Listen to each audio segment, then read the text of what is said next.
Eu sou a Jaque Richter, eu sou professora de Educação Especial, mestre em Ensino de Ciências Exatas, e hoje temos um vídeo diferente. Temos uma reunião gravada, quase como se fosse um podcast. E a temática de hoje é atividades adaptadas para o ensino do sistema monetário. Pensando aqui bem nessa questão da educação fiscal. E eu convidei duas pessoas que estão me acompanhando há bastante tempo e que trabalham de forma indireta e direta comigo para vir ter um bate-papo, mostrar algumas ideias e trocar algumas informações. Então, eu começo com minha parceira de longa data, né? A minha chefe, minha parceira master, Neiva Althaus. Neiva, apresente-se. Boa tarde, eu sou Neiva Althaus, sou professora de rede municipal de Venâncio Aires, sou professora de robótica, sou formada em ensino de ciências exatas, tanto na licenciatura quanto no mestrado, tenho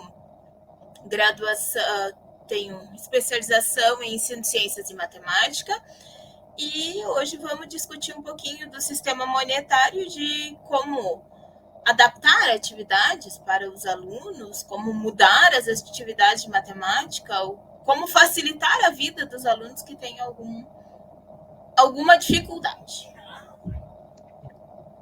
E aí, nós duas, assim, que já trabalhamos junto há bastante tempo, né? A gente conheceu por meio da internet e desse mundo online doido, uma pessoa que trabalha muito com a educação especial, que tem uma habilidade que eu não tenho, que eu, de certa forma, ainda preciso desenvolver. É uma pessoa que é fluente em Libras, que meu coraçãozinho gostaria que todas nós da educação especial tivéssemos essa habilidade, mas infelizmente isso não é verdade, né? Não é universal ainda. Mas nós convidamos e trouxemos, né, a Cleide Sete. Então, Cleide, te apresenta aí. Olá, Neiva. Olá, Jaque. É um prazer enorme compartilhar com vocês esse momento e estar em troca com vocês, né, diariamente de informação, que não somos únicas e sozinhas, né? Nós precisamos dessa troca com o outro para estar evoluindo, assim eu penso. Eu sou formada em educação especial inclusiva, né, múltiplas deficiências, né, atuo aposentada recentemente, né? Até engasguei para falar. Aposentei agora recentemente, no início do ano. Trabalho com educação inclusiva há algum tempo. Busquei essa capacitação por conta de uma prima surda que eu tenho há 33 anos e outras crianças dentro da família com algumas necessidades específicas de aprendizagem, e o público que eu já atendia, né? Alfabetização de surdos, e trabalho também com crianças com deficiência intelectual dentro da rede pública do estado de São Paulo. É uma honra enorme estar trocando informação nesse momento com todas vocês. E aí nós fomos longe, né? A gente foi longe buscar uma parceira para discutir matemática com a gente. Então, vou mudar o nosso layout um pouquinho e deixa eu jogar Cleide para cá, para ficar grandinha. Eu e a Neiva vamos ser um pouquinho mais mediadoras. Para começar assim, Cleide, beleza, tu começa educação especial na tua vida, já tendo uma prima, né, que é público-alvo da educação especial, e depois, quantos anos tu trabalhou como professora na área da inclusão? Bom, na área da inclusão, é assim, eu fui migrando de município para município, né? Eu comecei no município de Itanhaém, migrei para o município vizinho de Peruíbe, migrei para o município de Mongaguá, migrei para o município de Praia Grande e acabei levando as duas matrículas para o município de Cubatão, onde me aposentei. Então, eu confesso que assim, 18 anos, 20 anos, né?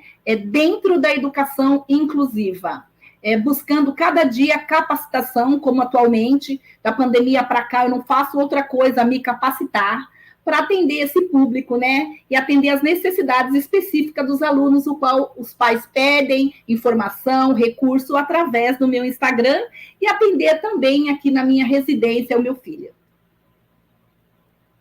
A Sete tem um Instagram que tem muitas pessoas que seguem ela e normalmente tu divulga muitas informações informações importantes e interessantes, principalmente para esse público dos pais que estão procurando os direitos, as questões de acessibilidade. E eis o motivo pelo qual nós trouxemos, né, nós te convidamos para vir aqui para esse bate-papo de adaptação de atividade. Por quê? Tanto para o professor, né, do ensino regular, quanto para o professor da sala de recursos, a adaptação das aulas, a adaptação do conteúdo é aquela parte mais sensível, né? Porque escrever o projeto, escrever documento, o professor até consegue, né? A internet até pode ajudar, né? A gente consegue ali se virar. Mas quando chega na parte de adaptar mesmo, de pegar a atividade, adaptar, escrever, mudar, ver as especificidades de um aluno específico, aí, como nós falamos aqui, a porca encrespa o rabo, porque daí vem a grande dificuldade. E nós te convidamos hoje especialmente para falar de um material que tu adaptou a partir de uma história, né? Eu vou mostrando a história enquanto tu vai falando o porquê que tu criou esse material, pode ser? Pode. Vou catando a história aqui. A história é a Economia de Maria, né? É o livro, né? Economia de Maria, um projeto criado com uma parceira de sala de recurso, né? Não só esse, como outros projetos, né?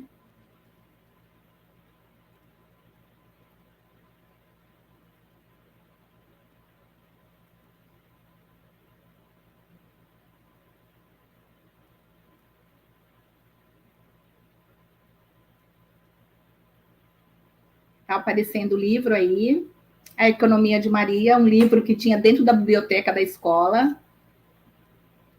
E foi um projeto criado, uma parceira, o qual eu aprendi muito a adaptar. Estive em São Paulo, né, também aprendendo. Fiquei 2 dias no centro do professoriado, aprendendo adequação e adaptação curricular. Mas convivendo com essa companheira de sala de recurso, eu aprendi muito, muito, muito o que é adaptação curricular. E, assim, como fazer uma adaptação curricular que atendesse às necessidades do aluno nas suas especificidades, nas suas necessidades específicas. E aí vem o DUA, o Desenho Universal da Aprendizagem, que deixa bem claro que a nossa única opção, gente, nessa época, é enfrentar os desafios e tornar a educação mais inclusiva, para que todos aprendam. Né? Para que todos aprendam. Não é os alunos com necessidades específicas, os deficientes. Não, é que todos aprendam. Para que todos aprender, né? A acessibilidade do desenho universal. E foi através disso, né? Desse livro, que eu acho que todo mundo conhece, quem já ouviu falar, Parâmetros Curriculares Nacionais. E através desse livro, não sei se vocês já ouviram falar, a acessibilidade do desenho universal. Acessibilidade do desenho universal na aprendizagem. Esse livro foi escrito por vários doutores, olha, vários doutores que fala, né, a coleção Acessibilidade e Desenho Universal na Educação. Tem outros exemplares desse livro, né? E, assim, foi um livro que me deu um norte, que me dá um norte até hoje. Então, assim, chega uma atividade... e eu tive uma experiência muito grande. Eu sempre fui de sala de recurso. E quando eu fui trabalhar na prefeitura de Cubatão, na minha atribuição, eu fiquei lá embaixo e assim, professora, você vai para a sala de aula. E foi uma surpresa. Eu na sala de aula? Mas eu sou professora da sala de recurso. Não, professora. Aqui em Cubatão, é a necessidade do aluno. Você vai para a sala de aula acompanhar o seu aluno na sala de aula. E nos primeiros anos em Cubatão, eu acompanhei 2 autistas que veio da promotoria pública para uma professora de educação especial. A mãe não queria a cuidadora, a mãe não queria a professora de apoio, a mãe queria uma professora de educação especial. E lá fui eu com 2 autistas na educação infantil. A partir dali, eu passei por todas as escolas como itinerante e fui atender o público de anos finais, 6º ano, 7º ano. E aí o bicho pegou, com aquela troca de professor, com aquela aluna na sala, e tendo que adequar o conteúdo para que essa aluna acompanhasse sem sair fora da matéria. Então, o professor estava dando matemática, eu tinha que ter uma adequação, eu tinha um planejamento semanal do professor, e eu tinha que ter adaptação para aquela aluna, naquele momento, para estar fazendo a mesma coisa, que o professor estava aplicando na lousa, ela fazendo na mesa dela, de forma diferente com os recursos que eu tinha. Encontrei essa colega, essa parceira de trabalho, qual me orientou muito, e a partir dali partiu, né, essas adequações de forma diferente, contemplando que esse livro, para mim, que é de grande valia, porque esse livro, ele fala que a metodologia tem que ser interativa, tem que ter áudios, que tem que ter vídeos, que tem que ter imagens ao gosto do aluno. O que o meu aluno gosta? É em cima disso, de imagens, que foi feito as adaptações do prazer do aluno, para que ele tenha prazer em aprender. Foi isso que surgiu. Então, eu vou fazer uma anamnese. Essa parte. Vou conhecer o aluno, vou saber os gostos e prazeres, a vivência dele, e a partir daí eu vou fazer uma adequação, não saindo do planejamento do professor. A importância de ter uma especialista, professora de educação especial dentro da sala de aula. E na prefeitura de Cubatão, até quando eu estive lá, era assim, nós éramos professora, então assim, pela manhã eu estava com o aluno na sala de aula, acompanhando a professora, e à tarde eu tinha minha sala de recurso. E assim sucessivamente. Ou pela manhã na sala de recurso, e à tarde acompanhando uma professora e o aluno em sala de aula. Então, assim, eu tinha 2 matrículas, então eu pude vivenciar essas 2 experiências. Dentro de sala de aula, acompanhando a criança com o professor, e na minha sala de recurso. Tá, e esse teu acompanhar em sala de aula era no sistema de ensino colaborativo? Tu ajudava o professor no planejamento para a turma toda ou era específico para o aluno incluso? Era específico para o aluno incluso. Só que, assim, eu tenho vídeos que está até no meu Instagram, de trabalho feito em Libras, com um aluno surdo, na época de 5 anos. Ele ficou comigo 2 anos. Ficou comigo quando tinha 4, 5, com 6 anos que ele foi para o primeiro ano, eu já não estava mais com ele. E eu tive várias parcerias com a professora, eu tive parceiros como o professor de educação física, Helenilson Santos, né? Ele, que nós incluíamos todos os alunos, então era um ensino colaborativo. E todas as crianças da sala aprenderam Libras com o aluno, e o professor, na aula de educação física, também se comunicava em Libras com o aluno surdo, e eu junto. Então, era um ensino colaborativo, além de chamar a mãe, de proporcionar para a mãe aprender Libras, e eu acreditei que ali foi um trabalho colaborativo, mas nem sempre nós temos trabalho colaborativo com o professor, o qual nós estamos se relacionando dentro de sala de aula. É muito difícil. Então, assim, é um trabalho de formiguinha ainda. A educação especial está caminhando no Brasil. Nós temos muitas falhas. Uma das falhas que eu vejo é a gente não encontrar o professor do aluno, porque, veja só, eu estou com o aluno na sala de recurso à tarde. Eu tenho uma itinerância uma vez na semana para visitar essa professora na sala dela. Mesmo que eu agende, pode acontecer alguma coisa e essa professora vir a faltar nesse dia.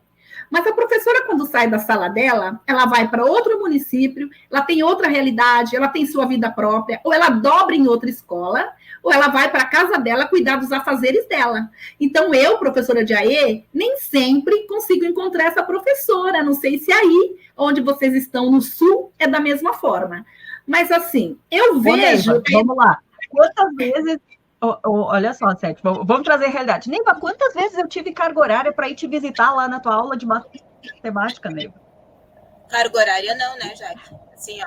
A gente, para se conversar, para falar de um aluno, como a gente faz, tá? Bate na porta na hora do recreio, para na saída ou na entrada, falando de alguém, antes de dar o sinal, para falar de alguém. Fulano está com dificuldade de tal forma, o que a gente vai fazer? Como a gente vai fazer? O que nós vamos... Como é que nós vamos puxar esse fulano para a aula? O que eu acho que eu posso usar de forma... Sabe? Então, assim, eu e a Jaque... Fulaninho rodou na prova! Jaque, fulaninho rodou na prova. A gente se conversava muito nessa questão, assim, de corredores mesmo. Minha internet deu uma falha. né, os nossos corredores, assim, porque carga horária, nenhuma das duas, né? Nenhum dos dois, nem o professor de sala de recursos, nem o professor de sala de aula tem. Não, hoje nós vamos fazer o planejamento do pessoal de sala de recursos. Carga horária para planejamento a gente não tem aqui. Para sentar. E mesmo assim, ó, tipo, eu ter na minha carga horária. Eu ter na minha carga horária ali um tempinho para mim assistir uma aula tua, para mim ver o teu jeito de trabalhar, para mim poder ajudar o meu aluno ali na tua sala. Nem isso eu não tenho. Eu não tenho. Eu vejo a sala de aula dos professores do ensino regular quando eu vou levar algum bilhete para um aluno da sala de recursos, quando eu me faço de louca, quando um aluno meu falta, ou entre o horário de um aluno e outro, eu tenho aqueles 2, 3 minutinhos até o aluno chegar, que eu saio de porta em porta, me fazendo de louca e entrando na sala. Mas eu não tenho essa itinerância na minha carga horária. Eu não vou na sala de aula. Eu não sei como é a sala de aula do ensino regular. Eu não vejo o meu aluno da educação especial em sala de aula. E eu não vejo o professor, porque assim como tu disse, é tudo inverso, né? Então, o aluno tem aula no ensino regular de manhã e eu estou na escola de tarde atendendo ele. Então, nas escolas, quando eu consigo jogar minha carga horária para mim estar de manhã e de tarde, em dias alternados na escola, eu ainda pelo menos consigo, às vezes, ir lá na sala dar um recado, ver o aluno no recreio. Mas tem escola que eu trabalho só um turno, que eu nunca vejo o professor do ensino regular, eu nunca vejo o meu aluno, eu nunca vejo os colegas do meu aluno, eu não tenho noção nenhuma do que acontece na escola, com o meu aluno incluso, com os meus, né? Porque é isso que é doido. Mas, vou apresentar a tela, para a gente começar a ver teu material, e aí nós vamos adentrar nessa discussão, assim, de forma graduada. Neiva, quando tu quiser falar, tu vai falando, tá? Sim.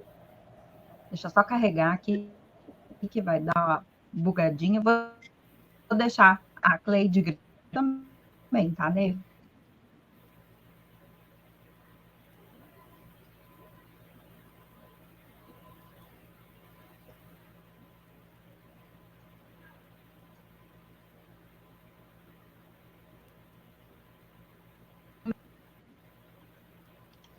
Eu deixei ele para carregar. Aê! Temos aí, então. Para mim, compartilhou a tela. Para você, está aparecendo?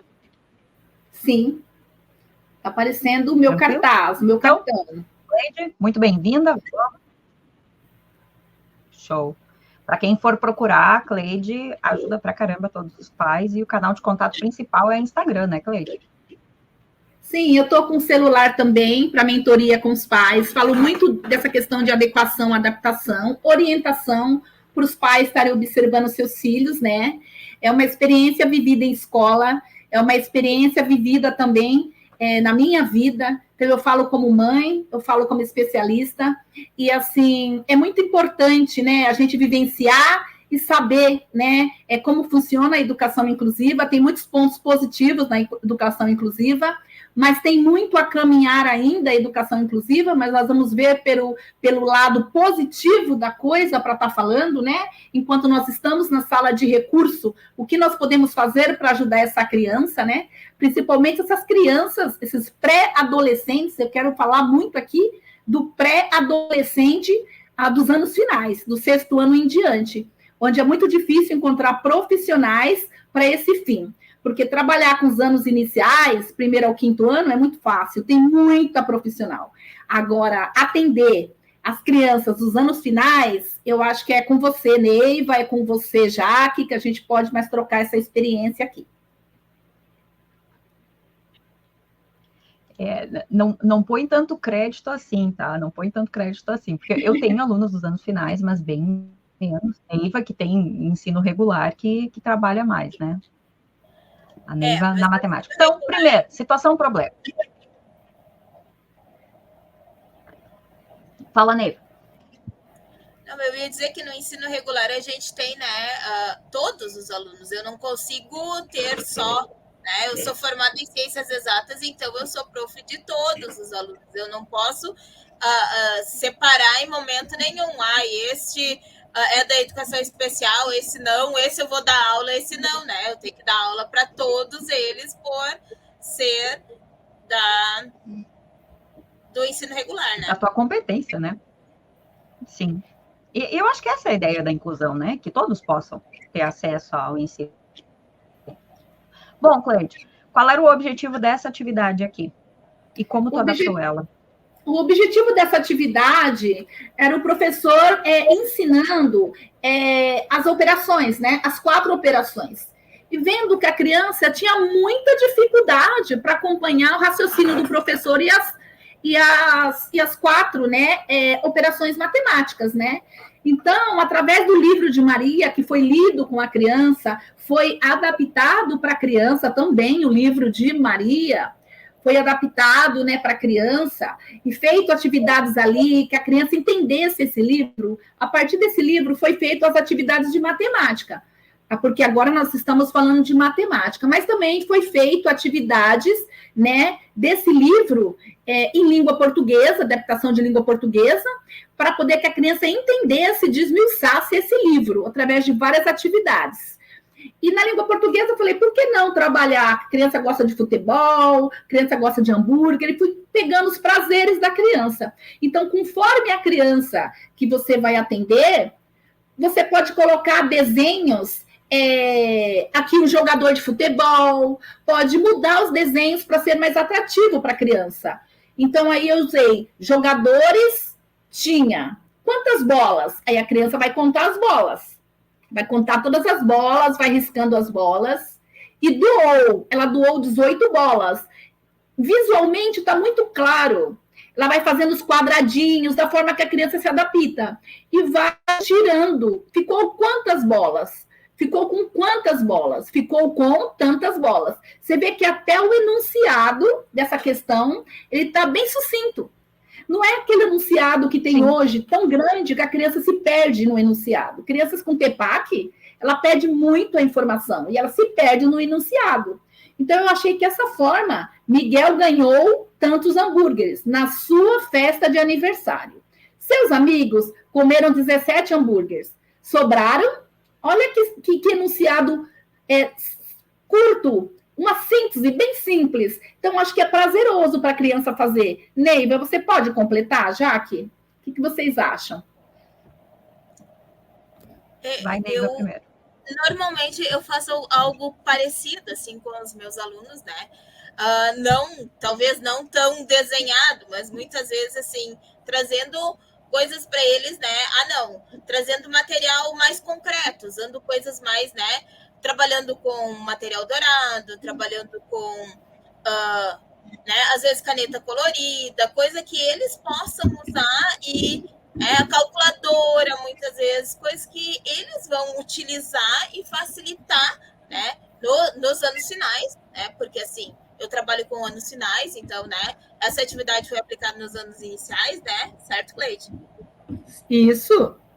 Daqui a pouco, né?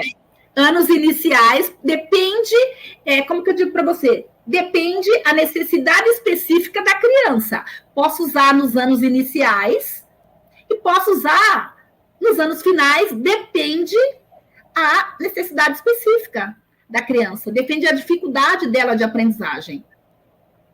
É que a calculadora eu vejo Sabe como que uma coisa, algo, né? Sim, a calculadora facilitaria um monte. Mas duas coisas aqui me chamam a atenção no sentido da ideia de adaptação. Não tem enunciado. Eu estou pensando aqui num aluno que está nos anos finais, que tem uma dificuldade grande de leitura, tá, Neiva?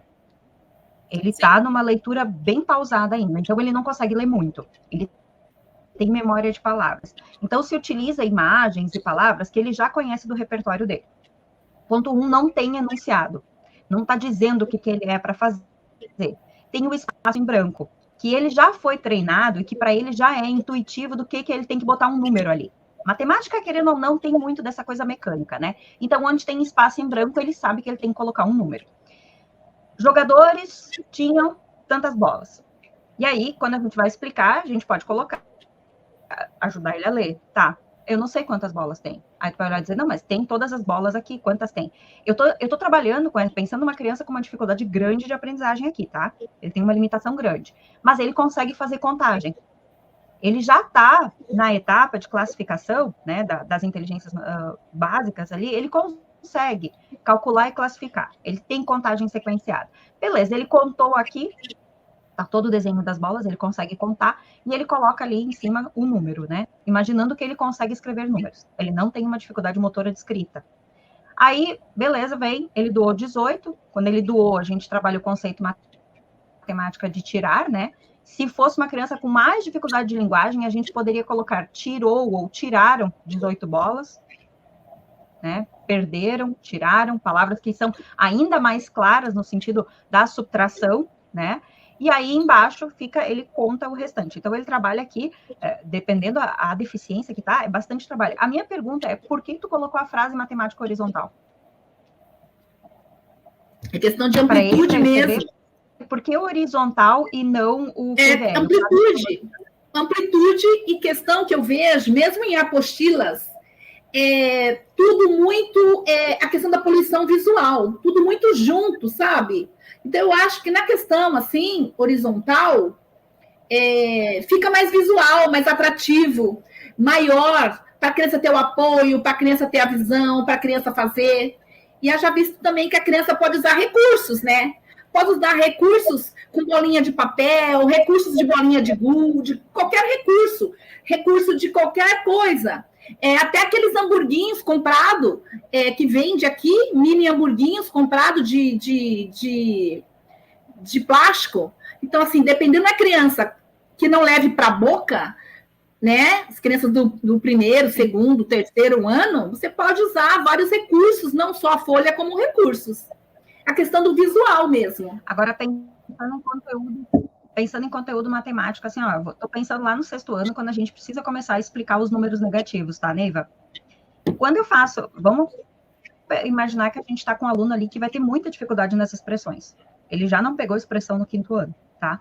Mas eu quero que ele entenda que o menos 18 aqui é que ele perdeu. Esse número é negativo. Então, daqui a pouco, esse tipo de atividade, que nos parece até fácil demais para os anos finais, possa ser uma atividade de introdução para esse conceito do número negativo. Tu entende? Sim. Você viu o enunciado dessa apostila? Falar que o número pode ser positivo ou negativo, dependendo... Jaque, você viu o enunciado dessa apostila que tem as 4 operações, para ver se ele reconhece as operações aos poucos? Sim. Lá tem para ele escrever. Depois eu acho que tem o menos, tem o mais, porque nessa apostila tem multiplicação, tem divisão de forma desenhada, de forma lúdica, para que ele compreenda em dividir, em multiplicar. Eu gosto dessa aqui. Eu gostei de toda ela porque tá tudo em caixa alta, né? Eu sempre brinco assim que a letra imprensa, eu sei que quase tudo na nossa vida é imprensa, mas a letra caixa alta é muito mais fácil de ler, né? O O e o A não se misturam, o E é mais fácil de ler a caixa alta, né? E eu gostei dessa segunda parte porque aqui, além dos números já aumentarem um pouquinho, né? Que daí a gente vai realmente para a numeração um pouco maior, a gente tem o QVL e a frase matemática horizontal. E eu bato o pé que, principalmente na inclusão, Neiva é 6º ano, sabe como é difícil para eles entenderem a igualdade, né, Neiva? A questão da igualdade, né? Eles têm uma dificuldade muito grande na questão de dizer, principalmente a tabuada, né? O entender que o 3 vezes 4 é a mesma coisa, dá mesmo resultado que o 4 vezes 3, é muito difícil para alguns alunos, né? Então, assim, eu acho que tem algumas formas e algumas coisas que a gente tem que trabalhar um pouco diferente para que eles consigam compreender, né? E aqui eu gostei da situação dos picolés ali, pensando na multiplicação, né? Se tu for fazer a multiplicação, quantos, né? Eu quero saber quantos picolés tinham ao todo daqui a um pouco. Eu posso usar isso e reproblematizar, reutilizar, repensar, né? Eu vejo assim, eu vejo que os professores utilizam aquele problema de uma única forma e não repensam, não pensam em cima dele. Isso aqui é assim, tá, sobrou tanto e deu, acabou. Agora vamos pro próximo. Tá, e quantas bolas de sorvete tinham ali que eram de morango? Quantas eram de de chocolate? Quantas eram para reutilizar, repensar, tá? E quantas eram de menta? Eu não sei, tá, e daí? Zero. Eu preciso saber, e como é que eu sei que a menta não tá misturada com o chocolate?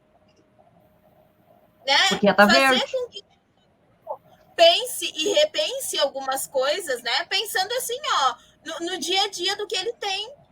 O que a gente tem no nosso dia a dia? E até eu gosto muito quando a Neiva faz nas aulas dela aquela situação, problema que o aluno está numa aula de matemática e ele acha que tem que escrever um número. Por exemplo, se a Neiva fosse a professora que tivesse passado essa primeira história matemática, tá? O ônibus saiu de Santos e percorreu 200 quilômetros, né? O trajeto leva 345 quilômetros. Faltam tantos quilômetros a ser percorridos. Beleza. A Neiva perguntaria, de onde o ônibus saiu?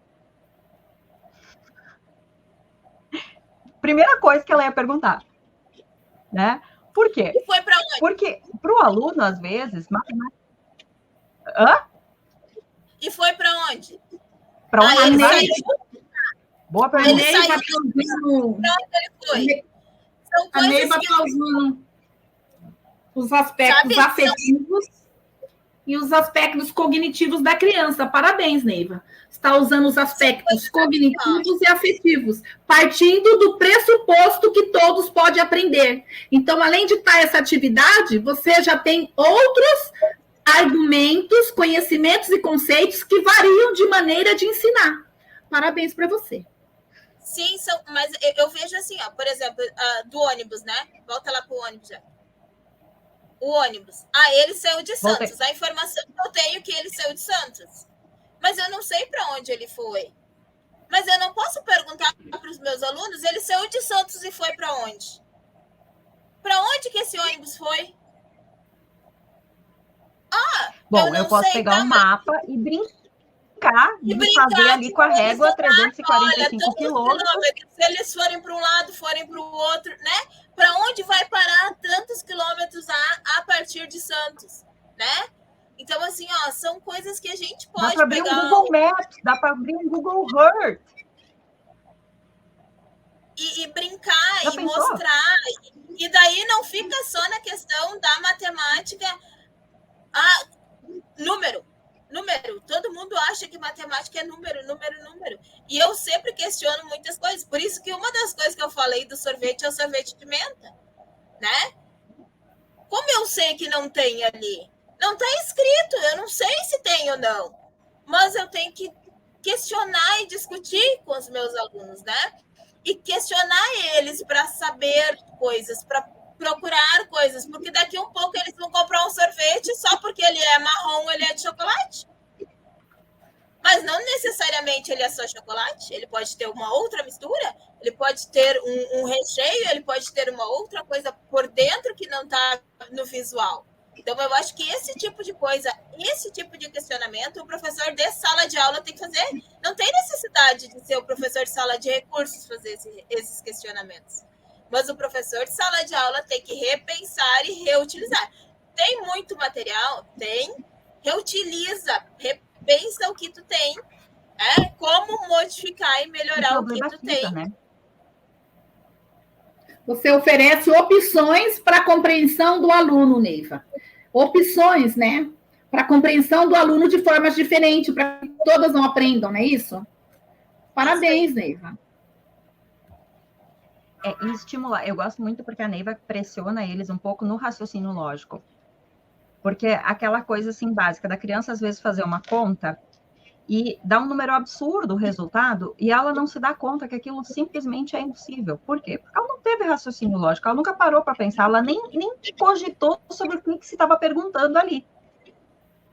Ela só fez uma conta, de forma mecânica, assim, de forma, né, sem pensar. Aqui, a gente tem informações, a gente tem texto, já não tem mais os espaços em branco, né? Tu vê que tem uma evolução de dificuldade, já não tem mais as imagens, o texto continua em caixa alta, mas a quantidade de texto já foi aumentando. E a gente tem o quadro de valor de lugar, a gente tem o cálculo da frase matemática horizontal, mas já não tem mais o desenho em unidade aqui também. apesar dos valores continuarem ainda baixos, né? Ainda não chegamos na centena, mas mesmo assim já tem um nível de dificuldade maior na espacialidade, né?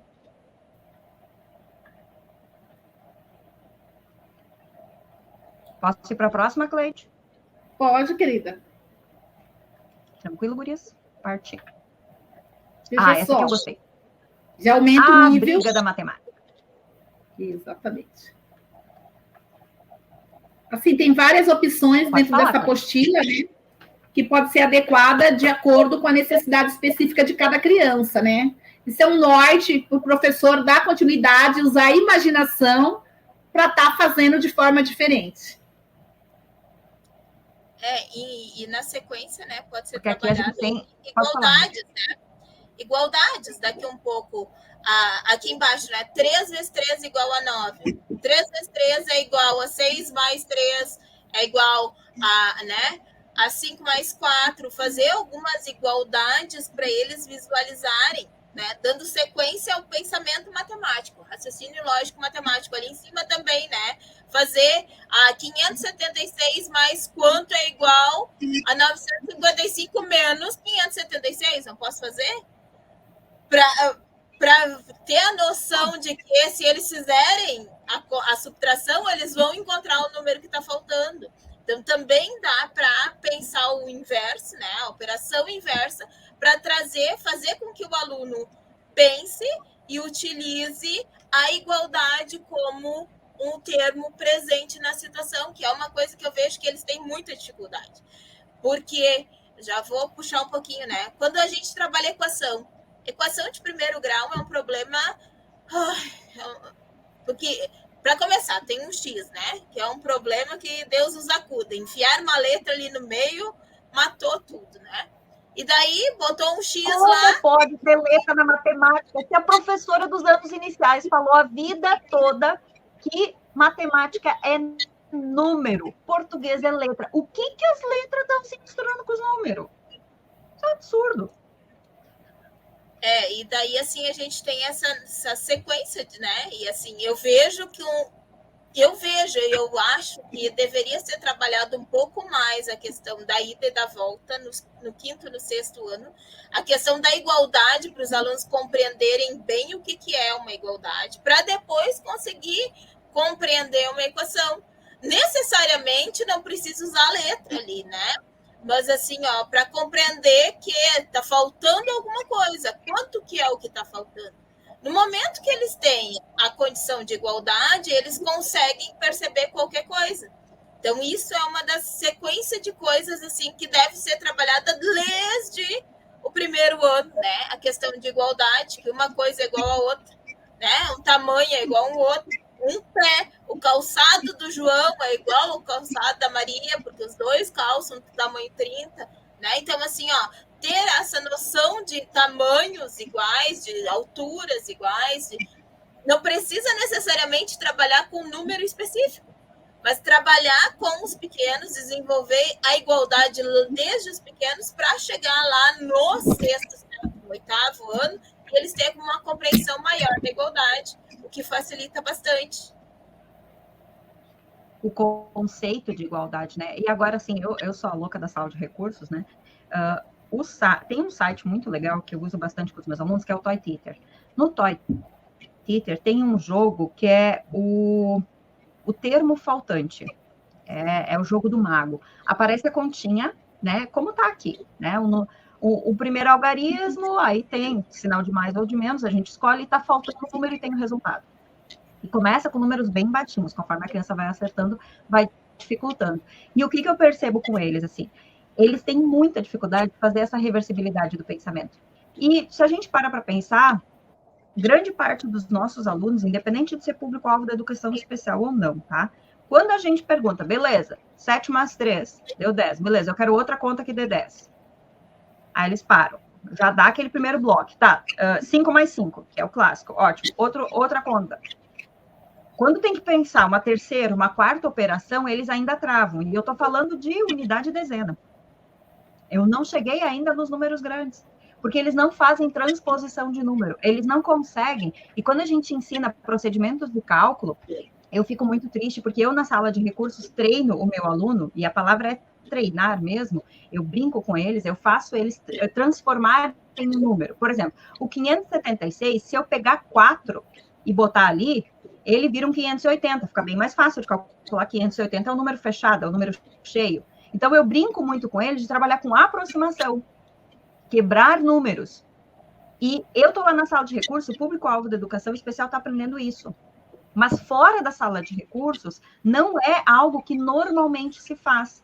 A transposição de valores, a adequação, o cálculo aproximado para conseguir, né, levar o número da unidade para a dezena, não é uma coisa que a gente treina e que a gente usa, nem nos anos iniciais e nem se ensina nos anos finais. E aí eu brinco, a matemática que não é ensinada não pode ser cobrada. E aí, às vezes, os professores reclamam que o aluno não faz cálculo mental, o professor quer que ele seja rápido na resolução, mas ninguém nunca ensinou procedimento de cálculo para ele. E aqui é bem uma folhinha que o aluno vai ser muito bom se ele tiver procedimento de cálculo. Senão ele vai penar.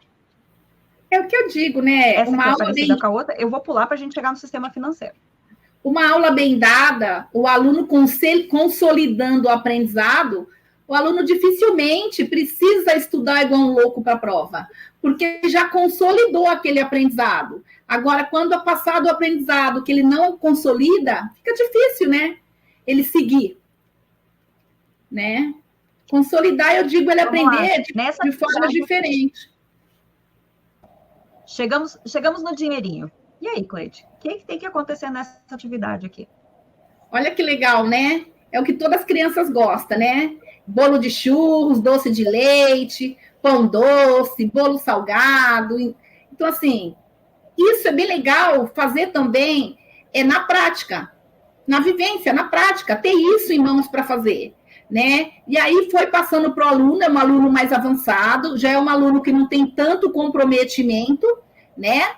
E mesmo aluno que tem necessidades específicas de aprendizagem, passando pelos primeiros slides que teve, já esse treinamento, ele vai conseguir chegar e fazer aí com clareza, porque ele consolidou o aprendizado que você passou aí. Tem que deixar bem claro isso. E falando como a Neiva ensina, como a Neiva pega esses ganchos para estar ensinando, então aí você está com o dinheiro na mão, a criança já sabe usar o dinheiro, o sistema monetário, então a criança já tem um treino do dinheiro, ela já sabe usar o dinheiro, né? E aí você ensina a criança a somar, né? As ofertas deste box são válidas de 27/5 a 2/6/2019, ou enquanto durarem os estoques. Paulo Henrique ele tinha o quê? Então, assim, ele vai somar tudo, né? E vai dar resposta do que ele tinha. E muitas vezes a criança responde, ai, tia, eu só tinha bolo de churros. Mas você tinha mais alguma coisa? Ai, tia, eu tinha uma broa de milho. Então, quanto você tinha? Aí ele soma quanto ele tinha nessa atividade. Quanto ele tinha, né? E a criança... Ele comprou. Essa atividade dá para você trabalhar de várias maneiras. Mas várias maneiras, várias. Dá para você fazer N interpretações, a pode falar melhor. E aqui, Cleide, eu usaria uma das coisas assim, bem... Né? Pode falar, né? A primeira coisa, antes de começar com eles a questão do dinheiro, eu ia trabalhar com os alunos um vídeo. Tem vários videozinhos e tem uns da turma da Mônica, que eu gosto bastante. Um deles é da onde veio o dinheiro. Porque os alunos acham, tanto, né? A questão do vídeo mostra que muita gente acha que o dinheiro vem do caixa eletrônico. Que tu vai lá no caixa eletrônico e aperta o botãozinho e sai dinheiro. Ah, mas por que tem que ir no banco para pegar o dinheiro, né? E qual é a situação? Então, ali explica a questão do dinheiro, né? Eu acho que a gente também tem que trabalhar um pouquinho a questão da realidade, de mostrar um pouquinho para o aluno, né? Ah, como é que funciona o dinheiro? Da onde vem? E daí tem tem 3 videozinhos que eu separei que eu achei bem legal. Um que é da onde vem o dinheiro, o outro que é o orçamento familiar, que daí, né, o que tu precisa, né? O que tu precisa ter quando precisa ter dinheiro sobrando, não tem, como é que acontece? Então, o Cebolinha fala, né, da organização do orçamento familiar da família dele e a recompensa de quem sabe administrar o dinheiro, né? Aí eu sei usar o meu dinheiro, eu ganho uma recompensa em cima disso. Eu posso receber bem pouco, mas se eu não cuidar, eu não vou ter nada nunca. Então, assim, é questão, né, de poupar, de cuidar do dinheiro. Então, são 3 videozinhos, assim, de uns 2 minutos no máximo, cada um, 2 minutos e pouquinho. São bem curtinhos, mas como são da Turma da Mônica e que todo mundo, né, eu acho que a Turma da Mônica todo mundo conhece, é uma coisa assim mais... E o pessoal normalmente gosta, por mais que são os maiores, né? Os meus maiores gostam muito. Olha, a Turma da Mônica, né? Que é uma coisa que lembra eles do passado. Não é uma coisa tão atual, mas lembra eles de uma coisa que eles já viram, que já olharam, que já, né? Então, eu uso bastante e gosto de puxar para eles pensar um pouquinho a situação financeira também, né? E eu usaria isso para trabalhar bastante a questão financeira, né? Mas será que eu posso comprar tudo isso com o salário que a gente tem? Com todas as contas que tem para pagar? Com o salário mínimo hoje, eu consigo comprar todos esses produtos? Quantos eu consigo? Tá, mas eu tenho luz, tenho água, né? Aluguel, gás e comida, a gente precisa também. A gente não pode viver só de, né, guloseimas. E quanto sobraria se utilizar as coisas para trazer para a realidade, né? Vai sobrar dinheiro se eu preciso, né, fazer um orçamento, montar um orçamento, pensar nos valores, né? Eu tive uma briga um ano com uma mãe que eu trabalhei, estava trabalhando com dinheiro, a intenção era trabalhar com dinheiro, daí eu pedi a conta de luz. Meu Deus, a mulher tem um troço. Que ela não podia mostrar para mim quanto que era o valor da conta de luz dela, porque eu não ia pagar a conta de luz. Meu Deus. Por que ela ia mostrar para a Neiva o valor da conta de luz? E daí a Neiva ficou, né? Não era essa a intenção, né? De brigar com ninguém. A intenção era de mostrar que com o salário mínimo, se a gente não cuidar bem, a gente não consegue sobrar valor nenhum para poupar. Era esse o meu objetivo, né? Quanto com o salário mínimo hoje ganhando, sobra dinheiro ou falta dinheiro para se manter? Então, era isso que eu queria fazer com os alunos naquele momento. É você voltando lá, você voltando, Neiva, como professora, nos conteúdos e conceitos, usando os conceitos da realidade do aluno dentro dessa atividade. Que essa atividade, né, ao passar para o aluno já conhece o dinheiro do que ele vai comprar. Mas aí você vem com o conceito, você vem com a realidade da criança e de N formas você envolve essa criança para aprender, através da acessibilidade, através do desenho universal de aprendizagem, que é isso que fala o desenho universal de aprendizagem. Parabéns. Parabéns. Aí aqui a gente vai ter um multiplicando, né? Esse multiplicando é legal porque eles vão calculando patas, né? Claro, para os anos finais, o professor vai ficar indignado comigo por dar uma atividade assim. Mas, se eu bem conheço a Neiva não daria esta atividade para toda a turma. Ela primeiro traria aquele conceito assim, beleza, eu tenho 6 hamsters, tá? E eu quero saber quantas patas tem. Qual é o jeito mais fácil de conseguir chegar nisso, sem ter que contar pé por pé dos bichos? Tá? Então, eu gosto muito quando o professor de matemática vai além do conteúdo e traz um pouquinho de raciocínio lógico. Traz um pouco de, qual é o jeito mais fácil de fazer isso? Porque muitas vezes o professor chega na sala, e é uma briga que eu tenho enquanto professora da sala de recursos, né? E o professor passa o conteúdo. Mas a matemática é uma construção social. A criança precisa entender que usando a operação, usando o algoritmo, a continha, é mais fácil. Mas não quer dizer que seja a única forma de. E aí, depois de problematizar, depois de fazer a galera pensar tudo que é jeito, a Neiva pode apresentar, né? O professor de matemática, ou a sala de recursos, apresentar essa forma de contar, que é ver bicho por bicho mesmo, ou pode apresentar, daqui a pouco, o risquinho, pode pedir com que cada um deles faça uma atividade diferente. Porque problematizar é a grande questão da matemática, né? E esse é o ponto. Teve uma atividade que a Neiva fez uma vez, aqui vai aumentando, né? Antes da gente entrar nessa, a Neiva fez uma vez... Experimentar, olhar, verificar, comparar, né?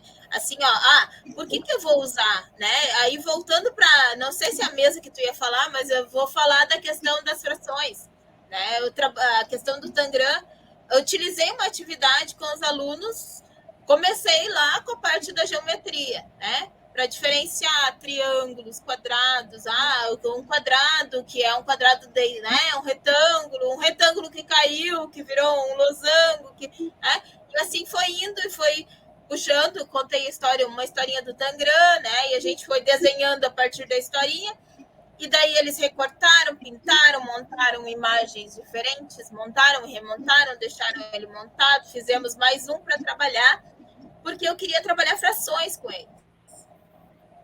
O que é a metade? O que é a metade daquele quadrado inicial? E a metade é um triângulo grande. Por quê? Porque eu tenho triângulos menores, né? E daí, em cima disso, eu fui puxando triângulos.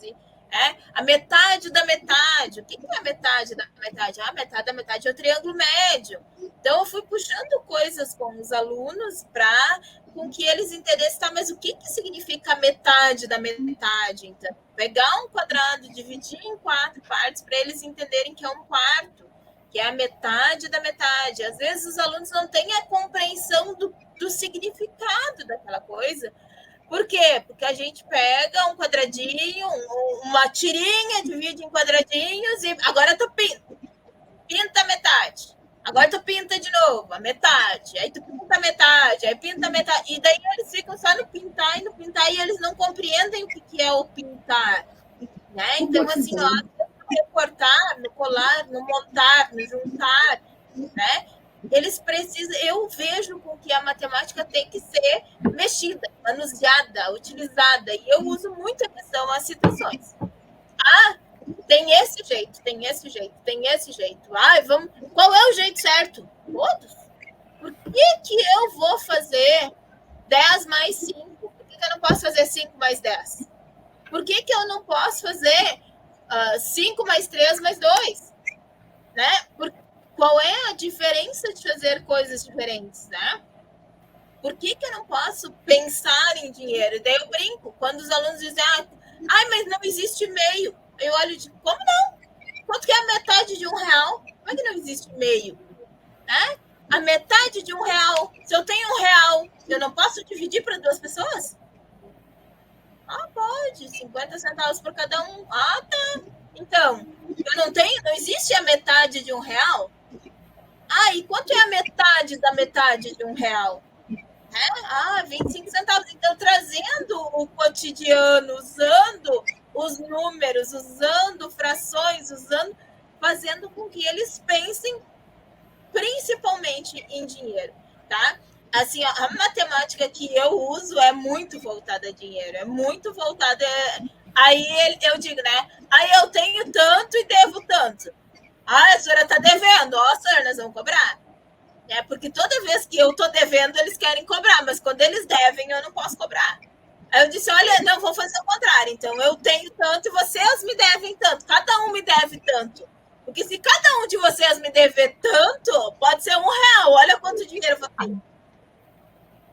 Né? Porque vocês são um monte, eu sou uma só. Então, assim, fazer o inverso, fazer eles pensar, né, do contrário, do vai e do volta. Utilizar as questões e fazer com que eles pensem no que estão fazendo. Porque só a questão de pegar um material, usar o material, sem fazer com que o aluno pense, eles não vão conseguir pensar num monte de notas se eles não têm a capacidade de compreender que eles precisam juntar as notas, que eles precisam descontar valores, né? Que o troco é o que sobra, o que tem que pagar é quanto não vai ter mais, né? Então, assim, são coisas que a gente tem que fazer com que os alunos pensem, e principalmente eu vejo na questão de dinheiro, uma dificuldade muito grande dos alunos, né, de dividir, né? transformar R$1 em centavos, o transformar os centavos em R$1. Eu vejo isso uma coisa muito difícil. Os alunos têm uma dificuldade muito grande nesse tipo de transformação. Como é que eu vou transformar, né? Eu tenho 99 centavos e agora? Tenho mais 1 centavo e agora quanto eu tenho? 100 centavos. E quanto é 100 centavos? Quanto é 100 centavos? Sabe? Os alunos não têm a capacidade. Eu tenho. Isso não é 5º ano, isso é 7º, isso é 8º ano. Demora muitas vezes para entender que 100 centavos é R$1. Eu tenho na sala de recursos a minha caixa. Eu tenho na sala de recursos a minha caixa de dinheiro. E a Neiva, ela usou e proporcionou para as crianças vários meios de engajamento ali. É isso que é importante da parceria da professora Jaqueline, que é mestra aí, né? Jaqueline, mestre de Ciências da Educação, é assim que diz? A Neiva, professora de sala de aula, e eu, professora de AE, especialista, uma simples especialista. Então, essa troca de experiência que nós estamos tendo aqui, da professora de sala de aula, da mestra em ciências de matemática, e a Eucleide, então, assim, olha só que grande valia eu ter essa prática em fazer, mas muitas vezes eu não tenho esse treinamento que a Neiva, esse feeling que a Neiva tem de ensinar, proporcionando esse engajamento para as crianças, otimizando, né, essa autonomia, para que eles tenham essa autonomia, valorizando cada uma deles, né, e assim, evitando distrações, porque ela está sendo dinâmica. Joãozinho, Maria, Marcos, como que eu faço para fazer isso, para fazer isso? Então, assim, não é uma coisa que é dada, deixada lá e tenta fazer. Não. A Neiva, como professora de sala, você vê que ela tem vários filhos proporcionando de várias formas a apresentação desse material. Gente, esse debate aqui, esse engajamento de aprendizagem, essa troca hoje, para mim, assim, está sendo de grande valia. Parabéns, Neiva. Sabe que a Neiva, assim, ó, como a Neiva fez o mestrado dela, né, em ensino de ciências exatas também, e aí, quando eu estava no mestrado penando, assim, tentando entender matemática, aí eu corri, eu pensei, não, peraí, eu não vou estudar matemática sozinha. E desde o meu mestrado, eu não larguei mais de estudar com a Neiva. Virou meio que assim, né, nós viramos quase uma sociedade, porque estudar sozinho é muito ruim. Estudar sozinho é muito triste, porque chega aquele ponto que tu para e pensa assim, poxa, será que eu estou fazendo certo? Será que eu não estou facilitando? E o professor do ensino regular tem muito isso, né? Será que eu não estou facilitando demais esse conteúdo? Será que não está... Porque para nós é tão óbvio que R$1 são 6 centavos, que 4 moedas de 25 são... Entende? Para nós é tão óbvio isso. E aí, quando chega na deficiência intelectual, no aluno que tem dificuldade em matemática mesmo, sem ser público-alvo da educação especial, isso não é óbvio. Nada na matemática, para a criança, é óbvio. Tudo é ensinado. A matemática é ensinada, assim como o português, assim como as outras questões. E ela precisa ser vivida. Porque se a matemática só for ensinada, passada no quadro, lida no livro e resolvida no caderno, ela é uma matemática que não tem vida. E aí, quando a gente pega dinheiro, por mais que hoje a gente use muito Pix, a gente use muito cartão de crédito e pouco dinheiro físico, mas o dinheiro ainda é algo que está em todos os espaços. A criança, desde pequena, ela vê a família falando em dinheiro. A criança não vê a família falando em frações. A criança não vê a família falando em algarismo romano. A criança não vê, agora eu vou me vingar da Neiva, a criança não vê a família falando em notação científica, tá? Não existe isso na vida real. Mas dinheiro, sim. Dinheiro tem, dinheiro rola, dinheiro é de verdade e o dinheiro é uma linguagem universal. Cada país tem sua moeda, óbvio, mas quando a gente adapta com dinheiro, faz sentido. Fala, Cleide. Teu microfone está fechado. A importância, né, da vivência, né, que eu não sei se ainda tem, né, eu vi professores fazer, hoje eu não vejo mais, eu não vejo crianças na feira com os professores, eu não vejo muitas vezes o pai, aqui tem o Armarinho São Fernando, aqui no estado de São Paulo, vocês estão no Rio Grande do Sul, aqui tem o Armarinho São Fernando, e eu aprendi, com essa professora parceira, que ela, assim, para mim, é uma doutora nessa questão de inclusão. Ela não é doutora, né? Porque doutor é aquele que se forma em doutorado, né? Ela não é, mas como se fosse, que a vivência e a prática dela, e assim, era muito, que eu continuo até hoje, levar as crianças nas férias para fazer as compras, né, do material escolar, e íamos lá, e aí fazia as compras, e no final, cada um ganhava uma quantia e falava, olha a imensidade dessa loja, nós estamos nesse corredor e vocês vão andar a loja inteira, vocês vão poder gastar o que está na mão de vocês. O que vocês vão querer comprar? Então, assim, até hoje, eu me vejo, meu filho entrando no mercado com uma quantia de valor e eu falo, eu quero isso. 5 itens. Olha quanta coisa eu estou trabalhando. Ele está sustentando essa informação. Uhum. E ele vai trazer. E esse produto, eu falo, olha, esse produto tem várias marcas e valores lá dentro. Seu dinheiro tem que dar para comprar. Então, assim, é uma prática, e eu fico no carro, meu filho entra ao mercado, eu fico lá no estacionamento e ele traz. E em detalhe que um dia ele trouxe sucrilhos de bolinhas de chocolate e falou, mamãe, deu até para comprar isso. Aí eu ensinei e disse, da próxima vez, você não compre, porque o dinheiro tem que sobrar, porque nós íamos usar para outra coisa. Agora, nós não vamos tomar o sorvete do McDonald's porque você comprou os sucrilhos. Olha quanta coisa, quanta informação, quanta responsabilidade para uma criança de 12 anos. Agora, sim, tem que se treinar na vivência, porque não adianta treinar só no papel.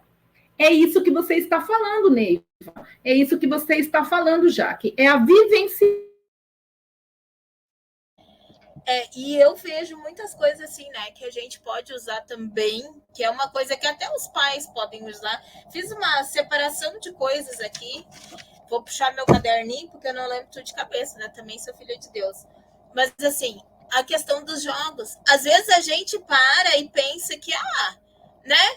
Deixa para eles jogarem lá. Eu tenho uma prateleira aqui atrás de mim, que tem uma pilha de jogos, e nesses jogos são jogos dos meus filhos, onde a gente trabalha muita coisa, né? Então, eu fiz alguns jogos, né? Separei alguns, que eu acho que a gente pode dar como dica para os pais. Tem coisa que não precisa nem comprar, tá? Tem coisa que é só ir lá. Os alunos gostam, todo mundo gosta do celular. Vai lá na Play Store e baixa eles, usa ali mesmo, faz com que ele jogue. Tem que jogar todos os dias, sempre, não. Joga uma vez por semana, pergunta, joga junto com o teu filho, porque no momento que tu vai jogar algumas coisas, o jogo eu vejo com que o aluno aprende muito mais fácil, muito mais rápido. E por que deixar, principalmente, as dificuldades das crianças, né? Tô vendo que ele tá com dificuldade, por que eu vou deixar ele reprovar na prova? Vou deixar ele reprovar para depois correr atrás de uma professora particular, para depois correr atrás de alguém para me ajudar a recuperar uma coisa que eu mesmo podia ter sentado ou ter mostrado para ele em questão de 5 minutos. Ele podia ter tirado a dúvida dele num jogo, que às vezes é uma coisa que facilita, né? Então, eu separei alguns jogos de tabuleiro, tá? Tem um jogo da mesada da Turma da Mônica, que pode ser usado a partir dos 7 anos. O Banco Imobiliário, que é um jogo que praticamente todo mundo conhece, em quase todas as escolas aqui do Rio Grande do Sul, todas as escolas têm, aí eu não sei, mas nós temos todas, né? O Jogo da Vida. Piquenique é um jogo também que tem a ver muito com dinheiro. Administrando seu dinheiro. O Pequeno Empresário. O Jogo da Mesada. Renda Passiva e Catan. E daí tem os jogos que podem ser baixados, então, né? Lá na Play Store. Meu Dinheiro, Meu Negócio. SimCity. Taosso, gente. Esse jogo Taosso é muito legal. É um jogo que foi feito a partir de... Ele é um jogo que tu baixa ele, assim, ele é a cidade dos cachorros, é toda uma cidade de cachorrinhos, e daí tem uma sequência muito legal. Bate-bola financeiro, esse é mais legal para trabalhar com os maiores, assim, porque ele tem toda uma questão do futebol, ele faz uma junção com futebol, tá? Vida financeira também é um jogo que desenvolve um raciocínio um pouco maior, então com os pequenos vai ser um pouco mais difícil de trabalhar. Bank Kids.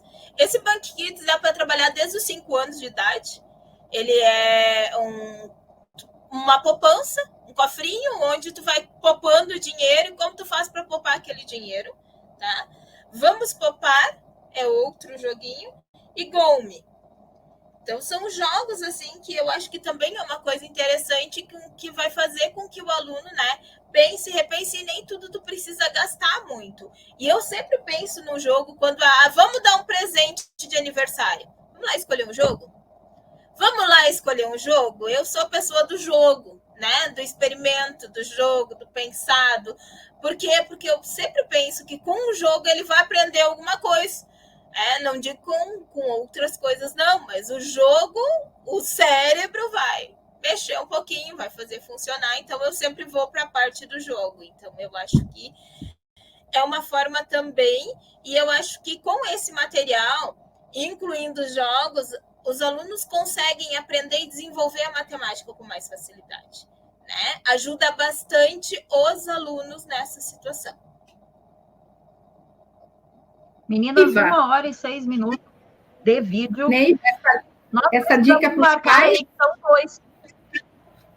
Vamos sim. Ney, essa dica para os pais, para os professores, como que é essa dica dos jogos? Professores, para quem quiser usar, porque eu acho que é para todos, né? Assim, porque muitas vezes um jogo de tabuleiro pode tirar muitas dúvidas dos nossos alunos numa sala. Até um jogo, por que não jogar no celular lá de vez em quando? Por que não? Nós aqui na nossa região, a gente tem os Chromebooks. Por que a gente não pode usar o Chromebook para fazer um jogo, né? Então, usar aqui para desenvolver o raciocínio lógico. Neiva e Jaque, eu vou mandar para vocês que eu tenho aqui, né, desenvolvido. Meu filho gostava muito, muito do jogo da velha, ele gosta ainda, mas foi uma fase que passou, hoje ele está com 12. Então, meu filho na escola, né, e nossa, mas por que ele sabe tanto a tabuada e muitas vezes, voltando de férias, dá uns lapsos na divisão, na subtração, mas a tabuada ele tem tão consolidada, né? Quanto que é 8 vezes 8, mamãe? 64. Acertei, meninas? Não sei se é isso. Quanto que é 7 vezes 7? Assim, meu Deus, como? Por quê? Eu fiz um jogo, tem um jogo, eu tenho aqui, vou mandar em PDF, um jogo da velha da tabuada. Jogo da velha de tabuada. Tem aí também nas redes sociais, mas assim, eu acabei personalizando um com a minha marca, com o meu nome, Jogo da Velha da Tabuada. E olha que legal, ele brincou tanto desse Jogo da Velha da Tabuada que consolidou a tabuada e que não faz uso hoje. Mas sempre a gente tem que voltar com esse joguinho para não esquecer, né? Já que você sabe que eu estou falando, né? Então, assim, não dá para esquecer. Então, tem que estar sempre voltando com esse joguinho. Mas a importância, e assim, eu sou a mulher dos jogos. Lá no meu Instagram, quem tiver oportunidade de dar uma olhada, tem lá a minha coleção de jogos que eu tenho aqui em casa. Coisa de louco. Eu comprava para usar na escola, usava em casa e usava na escola. E é uma coleção que eu não me desfaço. E quando eu vou em aniversários, Neiva, minha amiga, o presente é o livro, o jogo. Eu não sei o presente que eu dou. Ou é livro ou é jogo. Meninas, gurias, para nós gaúchas, né? Os guria, assim, ó. Eu estou encantada por esse momento com vocês. Agradeço a disponibilidade de vocês de estar aí conversando. Hoje nós fizemos gravado, né? Para a gente, em função dos nossos horários, nós não conseguiríamos nos encontrar num horário para fazer uma live, então fizemos gravado.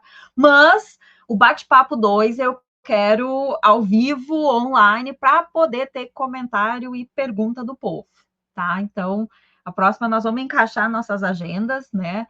Sei que todas nós temos uma vida corrida, esse é o conceito que a gente vive hoje, mas nós precisamos marcar um bate-papo 2 para ser aberto ao público. E quem olhou até o final esse vídeo, tem que colocar nos comentários aqui do vídeo, eu vou deixar os comentários abertos, e né, no Instagram da Cleide também, tem que colocar quais perguntas e quais estratégias, o que faltou aqui no nosso bate-papo, né? Na nossa conversa 1 sobre atividades adaptadas, tem que colocar o que nós estamos deixando passar, o que nós estamos esquecendo, né?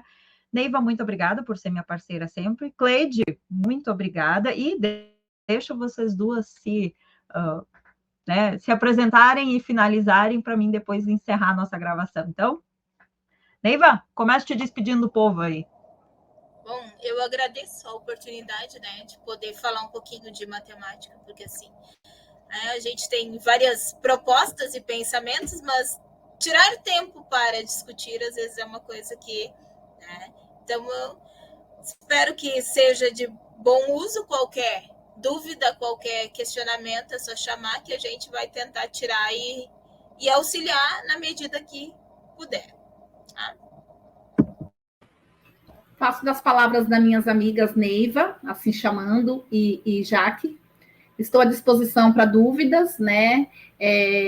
Ninguém faz nada, ninguém constrói nada sozinha. Eu tive, assim, como eu já falei, uma parceira incrível que me ajudou essa avante com essa questão de adequação. E estou à disposição com essas críticas construtivas para que eu possa melhorar nessas adequações, onde eu possa ajudar. Foi isso que você colocou aí. E vamos esperar o segundo encontro para estar contribuindo, né, e auxiliando mais famílias. Amei as indicações da colega, da Neiva, da amiga Neiva, nossa, assim, professora de excelência, meu Deus do céu, quantos feeling, quanto engajamento, quantos questionamentos, quanta compreensão, para que as crianças tenham autorregulação e prazer ali na sala de aula, sem perder o foco de aprendizagem. Nossa, eu estou, assim, enriquecida com a explanação da Neiva, assim, nossa, eu ganhei hoje o dia. E, assim, eu estou à disposição porque vocês precisarem. Um grande abraço para vocês. E obrigado pela oportunidade de estar aqui com vocês.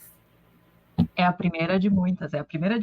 Nem te despede muito, que logo, logo a gente volta, tá? Então, encerra a gravação.